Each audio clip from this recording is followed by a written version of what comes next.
Horizon po, nag-advise po si boss, magpapalit kami ng piso to dollar na 2 maleta. Doon sa Makati po. Sa, Bibili kayo ng US dollar. Yes, yes, Your Honor.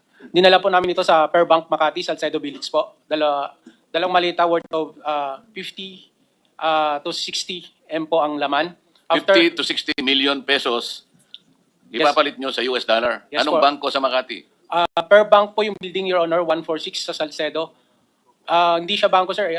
Parang money changer siya sa... Hindi ko ma-identify kung ano po yung rooms sa taas kasi marami po, isang beses lang po kami nag-deliver. So hindi nyo alam kung bangko o money changer? Money changer po siya, sir. Kasi through contact po yung kailangan pumasok doon, sir. Kasi malaking halaga po yung pinapalit namin, sir.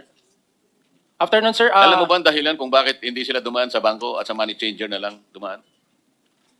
Siguro, sir, sa laki din ng figure po, sir. Hindi lamang yun. Yung pinaka-importante.